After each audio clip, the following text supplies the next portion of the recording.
ಕೇವಲ 7,000 ಹಣಕಾಸು ವಿವಾದವೇ ಯುವಕನ ಅಪಹರಣ ಮಾಡಿ ಅಮಾನುಷ ಹಿಂಸೆ ಹಾಗೂ ಕೊನೆಗೆ ದೇಹ ಸುಟ್ಟು ಹಾಕುವ ಮಟ್ಟಕ್ಕೆ ತಲುಪಿದ ಕ್ರೂರ ಹತ್ಯೆ ಪ್ರಕರಣ ಹಾಸನ ಜಿಲ್ಲೆಯನ್ನು ನಡುಗಿಸಿದೆ. ಮಾನವೀಯತೆಯನ್ನು ಮರೆತಂತೆ ನಡೆದ ಈ ಘಟನೆ ಸಮಾಜದಲ್ಲಿ ಆತಂಕ ಮೂಡಿಸಿದ್ದು, ಪ್ರಕರಣಕ್ಕೆ ಸಂಬಂಧಿಸಿದಂತೆ 5 ಮಂದಿಯನ್ನು ಬಂಧಿಸಲಾಗಿದೆ ಎಂದು ಜಿಲ್ಲಾ ಪೊಲೀಸ್ ವರಿಷ್ಠಾಧಿಕಾರಿ ಶುಭನ್ವಿತಾ ತಿಳಿಸಿದ್ದಾರೆ.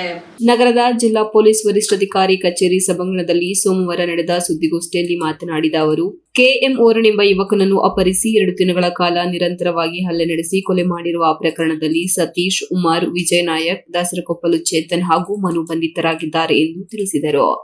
ಈ ಪ್ರಕರಣದ ಪ್ರಮುಖ ಆರೋಪಿ ಶಶಾಂಕ್ ಸೇರಿದಂತೆ ಇತರ ಆರೋಪಿಗಳಿಗಾಗಿ ಪೊಲೀಸರು ತೀವ್ರ ಶೋಧ ಕಾರ್ಯ ಮುಂದುವರೆಸಿದ್ದಾರೆ. ಪ್ರಾಥಮಿಕ ತನಿಖೆಯಲ್ಲಿ ಬಹಿರಂಗವಾಗಿರುವ ಮಾಹಿತಿ ಪ್ರಕಾರ ಪ್ರಮುಖ ಆರೋಪಿ ಶಶಾಂಕ್ ವರುಣ್ಗೆ 7,000 ಹಣ ನೀಡಿದ್ದನು. ಹಣವನ್ನು ಮರಳಿ ನೀಡದ ಹಿನ್ನೆಲೆಯಲ್ಲಿ ಉಂಟಾದ ವೈಮನಸ್ಸು ಹಂತ ಹಂತವಾಗಿ ದ್ವೇಷಕ್ಕೆ ತಿರುಗಿ ಕೊನೆಗೆ ಕೊಲೆಗೆ ಕಾರಣವಾಗಿದೆ.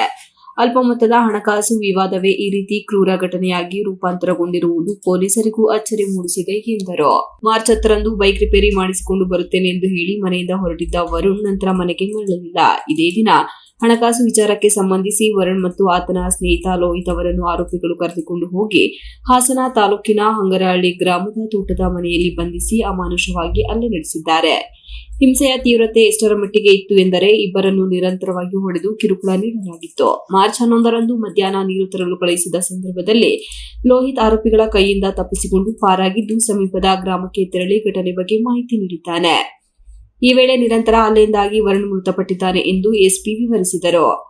ಘಟನೆ ಬಳಿಕ ಆರೋಪಿಗಳು ತಮ್ಮ ಕೃತ್ಯವನ್ನು ಮುಚ್ಚಿ ಹಾಕಲು ಮತ್ತೊಂದು ಕ್ರೂರ ಹೆಜ್ಜೆ ಇಟ್ಟಿದ್ದಾರೆ. ಮೃತದೇಹವನ್ನು ಅಂಗನಹಳ್ಳಿಯಿಂದ ಗುಂಡೇಗೌಡನ ಕೊಪ್ಪಲಿಗೆ ಸಾಗಿಸಿ 2 ದಿನಗಳ ಕಾಲ ಒಂದು ಕೊಠಡಿಯಲ್ಲಿ ಇಟ್ಟು ಬಳಿಕ ಮಾರ್ಚ್ 13ರಂದು ಸುಟ್ಟು ಹಾಕಿರುವುದು ತನಿಖೆಯಲ್ಲಿ ಬೆಳಕಿಗೆ ಬಂದಿದೆ.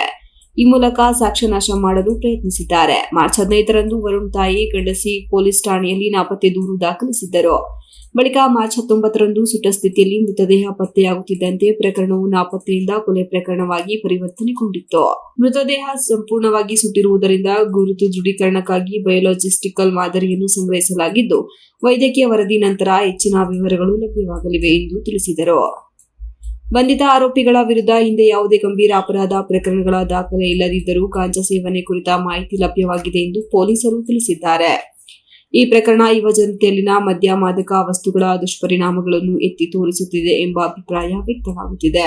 ಇದೇ ವೇಳೆ ಜಿಲ್ಲೆಯಲ್ಲಿ ಮಾದಕ ವಸ್ತುಗಳ ವಿರುದ್ಧ ಪೊಲೀಸರು ಕಠಿಣ ಕ್ರಮ ಕೈಗೊಳ್ಳುತ್ತಿದ್ದು, ಇದುವರೆಗೆ ಒಟ್ಟು 56 ಎನ್ಡಿಪಿಎಸ್ ಪ್ರಕರಣಗಳು ದಾಖಲಾಗಿವೆ. 45 ಗಾಂಜಾ ಪ್ರಕರಣಗಳು, 3 ಜನರ ವಿರುದ್ಧ ಕೋಕಾ ಕಾಯ್ದೆ ಹಾಗೂ 8 ಜನರ ವಿರುದ್ಧ ಗೂಂಡಾ ಕಾಯ್ದೆ ಜಾರಿಗೊಳಿಸಲಾಗಿದೆ. ಭ್ರಷ್ಟಾಚಾರ ಆರೋಪದ ಹಿನ್ನೆಲೆ ಒಬ್ಬ ಪೊಲೀಸ್ ಪೇದೆಯನ್ನು ಅಮಾನತು ಮಾಡಲಾಗಿದೆ ಎಂದು ಎಸ್ಪಿ ಮಾಹಿತಿ ನೀಡಿದರು. ಬಾಡಿ ಡಿಸ್ಪೋಸಲ್ ಆಗುತ್ತೆ. 19th ಮಾರ್ಚ್ ಮರ್ಡರ್ ಕೇಸ್ ನಾವು ರಿಜಿಸ್ಟರ್ ಮಾಡಿದೀವಿ ಬೇಸ್ಡ್ ಆನ್ ಇನ್ವೆಸ್ಟಿಗೇಷನ್. ಅದಕ್ಕೆ 7 days ಟೈಮ್ ಸಿಕ್ಕಿದೆ. ಸೊ ಇನ್ನೂ ನಮಗೆ ಕೆಲವು ಜನ ಅಕ್ಯೂಸ್ಡ್ಗೆ ಅರೆಸ್ಟ್ ಮಾಡಬೇಕು. ಬಟ್ ನಾವು ಆಲ್ರೆಡಿ 4 ಅಕ್ಯೂಸ್ಡ್ಗೆ 5 ಅಕ್ಯೂಸ್ಡ್ಗೆ ಅರೆಸ್ಟ್ ಮಾಡಿದ್ದೀವಿ. ಇನ್ನೂ ಬೇರೆ ಅಕ್ಯೂಸ್ಗೆ ಕೂಡ ನಾವು ಅರೆಸ್ಟ್ ಮಾಡ್ತೀವಿ. ಮತ್ತೆ ಈ 8 ಜನ ಬಿಟ್ಟರೆ ಯಾರ ರೋಲ್ ಇದ್ರೆ ಅವರಿಗೆ ಕೂಡ ನಾವು ಅರೆಸ್ಟ್ ಮಾಡ್ತೀವಿ. ಸ್ಪೆಷಲ್ ಟೀಮ್ಸ್ ಆಲ್ರೆಡಿ ಫಾರ್ಮ್ ಆಗಿದೆ, ಅವರು ಕೆಲಸ ಮಾಡ್ತಾರೆ. ಇಲ್ಲ ಆಸ್ ಪರ್ ದಿಸ್ ಏನ್ ನಾವು ಇನ್ವೆಸ್ಟಿಗೇಷನ್ ಮಾಡಿದೀವಿ ಅದ್ ಪ್ರಕಾರ 12th ರಾತ್ರಿ ಅವ್ರ ಡೆತ್ ಆಗಿದೆ. 13th ರಾತ್ರಿ ಅವ್ರಿಗೆ ಸುಟ್ಟು ಹಾಕಿದ್ದಾರೆ ಬಾಡಿಗೆ. Srinivas, TV 46 news Kannada, Hassan. You are watching TV 46 News Kannada.